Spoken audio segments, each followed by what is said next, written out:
Ever get that feeling? Like the world's just buried under rules. Forms and regulations, procedures for everything.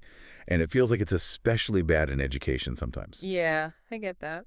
So today we're going to do a deep dive into an opinion piece that's really tackling this head on. Um, Too many rules, too little freedom. Reshaping Education to Empower Schools and Teachers by Andy Lama. Catchy title for sure. It is. And it's really interesting, too, because it's based on the author's own experience. They went to this meeting at Ulin School in Nepal.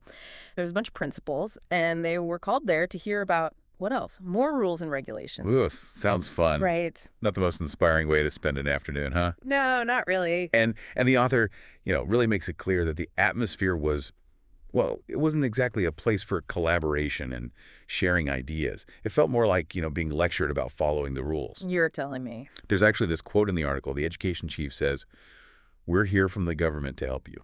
But the way the author describes it, it came off more like a threat, kind of thinly veiled. I can see that. I mean, that's an important point, though, right? If the goal is really to help schools, then why create this whole us versus them kind of vibe? Exactly. It's like they just don't trust educators to make good decisions for their students and their communities. Like we're all just, I don't know, waiting to break the rules the second no one's looking. Yeah. Like we need to be micromanaged. Yeah, right. Like we're not professionals. Instead of, being empowered to actually do our jobs. And this distrust, I mean, it's everywhere, but it's especially obvious when you look at what they're actually proposing to change. It really is. The author uses this really interesting case study, grade 8 education in Lalitpur, Nepal. Yeah, fascinating example. So get this. There are 100 grade 8 students in Lalitpur, Okay. and over 5,500 of them are going to private schools. Wow, that's a lot. Right. So there's this big divide already built into the system. Yeah. And on top of that, the authorities want to add this new basic level examination, a BLE, for every single grade 8 student. The author's not a fan, to say the least. Yeah, I can see why. They see it as just one more hurdle, in a system that's already way too focused on testing. It makes you wonder, do these standardized tests even do what they're supposed to do? Right. I mean, sure, people say they help figure out which students are struggling and all that. Right. And maybe even help with policy decisions. But, critics like our author here, they often point out that teachers end up just teaching to the test. Totally. And that means deeper learning, critical thinking, all that stuff kind of falls by the wayside. It's more about checking boxes than actually, helping kids understand. Exactly. And it's not just the BLE. They're also talking about a single uniform academic calendar. Oh, wow. For all of the schools in Lalitpur. So everyone's on the exact same schedule. Exactly. I mean, at first it sounds kind of nice, I know. Everything's all synced up. It's organized. Right. But schools have different needs. Oh, absolutely. What about a rural school that has to adjust for monsoon season? Yeah. Or a school where the community has specific cultural events. You can't just fit everyone into the same mold, right? No, you can't. It's like trying to jam a square peg in a round hole. Exactly. And all of this is happening against this backdrop of, well, a pretty big performance gap. Oh, yeah. Public schools versus private schools. Right.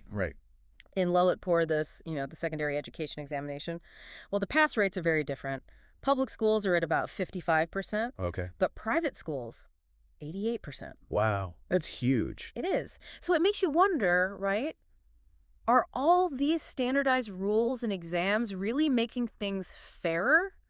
Or are they just hiding the inequalities that are already there? I think that's exactly what the author's getting at. It is, yeah. Instead of dealing with what's really causing this gap, we're just piling on more rules and mandates. Mm-hmm. And it's the public schools that end up struggling the most. It's like this maze of compliance, as the author calls it. And the schools that already have more resources, they just sail through. Yeah. And that's where I think the author's argument really hits home, for anyone who's ever dealt with bureaucratic overload. It's that feeling of being stuck, trapped in a system that values paperwork and compliance over actual learning and growth. It's soul-crushing. Totally. It really is. And it's not all doom and gloom either. That's good. The author actually lays out some pretty concrete solutions. Oh, okay. So less complaining, more like, let's fix this kind of thing. Exactly. And they're speaking from experience, too, as an educator in Nepal. That's cool. So less talk, more action. What are they suggesting? Well, they're calling for a pretty big change. Okay. They want to see way less bureaucracy, Hmm. give schools and teachers the power to design curriculums and teaching methods that really work for their students and their communities. So instead of this one-size-fits-all model that we have now, Right. you'd have schools that are actually tailoring your programs Yeah. to meet specific needs. Yeah, like a school in a rural village is going to have different priorities than a school in a big city. For sure. And those cookie cutter solutions, they just don't work for everyone. Yeah, you can't just assume that everyone learns the same way, right? Nope. It's like this whole decentralization of power thing, Yeah. In the education system.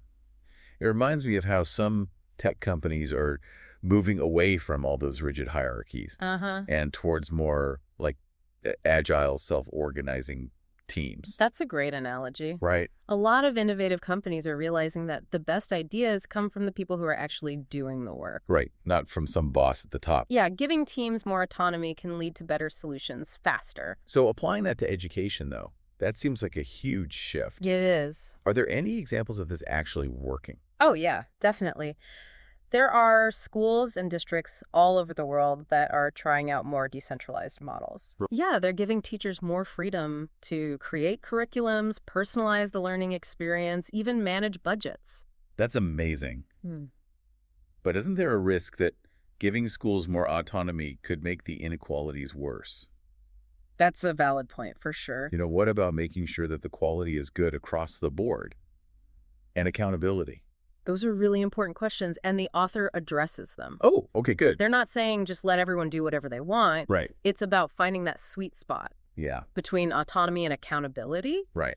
They're arguing for safeguards, Okay. but not the kind that relies on rigid, top-down control. More like collaboration and shared responsibility. Exactly. Instead of just imposing rules, imagine if there was more dialogue, Yeah. more cooperation between schools, governing bodies, and communities. That's a really different way of looking at it. Yeah. So like if that meeting that the author was talking about at Ullin School, Mm-hmm.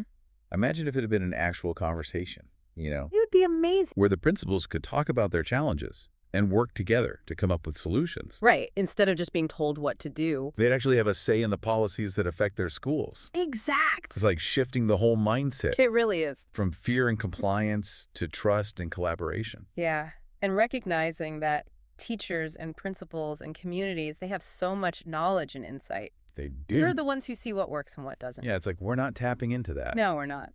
at all. All this sounds great in theory, but changing a system like education, that's a big task. It's a huge task. How realistic is it to actually implement these changes? It's definitely not going to happen overnight. Right. But the author's goal here isn't to give us a step-by-step plan. It's more about starting conversation. Okay. It's about challenging the status quo Mm-hmm. and pushing us to think differently, To imagine a different way. Exactly. It's about asking ourselves if the way we're doing things now is really working. Yeah, are we really preparing kids for the future? Are we creating lifelong learners or just teaching them how to pass a test? Exactly. And that's the big question, isn't it? It is. The author's saying that the system we have now, with all its emphasis on standardization and compliance, it's killing creativity Yeah. and innovation Yeah. and a love of learning. And that brings us back to that analogy. Yeah. The manicured lawn versus the wildflower meadow. Okay, I like this one. Do we want a system that's perfectly controlled and predictable, Right? or one that's a little messy, where there's room for experimentation Yeah. and individuals can blossom in their own way? That's a powerful image. It is. And it really makes you think, Yeah, kind of education system do we actually want to create? for the future, for our kids, For everyone. Yeah. It really does feel like we're at this crossroads, On the one hand, we want to make sure that education is good for everyone, right? Like quality and fairness. That's important. But the author's saying that all these rules and regulations, they might actually be making things worse. It's like a paradox, right? We try to control everything, make everything equal. Right. But in doing that, we end up squishing the creativity and innovation that we need Exact. for a good education system. It's like we're so busy measuring and controlling that we forget about the people involved, the passion, the curiosity, the joy of learning. Yeah, those things are important. Those are the things that should be at the heart of it all, right? Absolutely. And that's why the author's argument is so powerful, It's about remembering that people are at the center of this. Mm-hmm. We need to focus on empowering them, not just controlling them. We need to think about personalization instead of standardization. Yeah. Like education isn't a factory, it's more like a garden, right? I like that. Where everyone has the chance to grow in their own way. Okay, but how do we actually change a system as big and complicated as education? Where do we even start? Well, the author says the first step is awareness. Okay. We got to recognize that even the rules that are meant to help can sometimes backfire. Yeah. We got to ask ourselves, are these policies really helping our students? Or are they just making things harder for them? So we need to be more critical, Exactly. not just accept the way things are because that's how they've always been done. Yeah, and once we start asking those questions, then we can start pushing for change. Okay. Support policies that actually empower teachers, Mm-hmm. policies that value flexibility and innovation, and that trust people to work together instead of just dictating everything from the top down. So instead of focusing on all the problems and what's wrong with our schools, Yeah.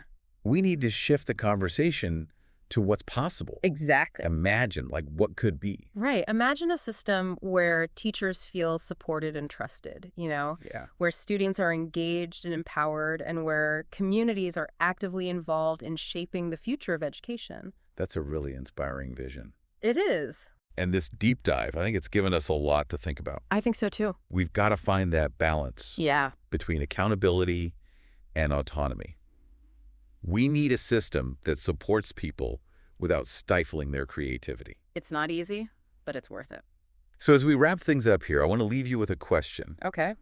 If you could redesign the education system, what would you focus on? Rules? Freedom? Or is there a way to have both? It's a tough question. No easy answers. But it's a conversation we all need to have. The future depends on it. And that's what it's all about, right? Asking the tough questions, pushing for positive change, and believing in the power of education to make a difference. Thanks for joining us for this deep dive, everyone. We'll see you next time.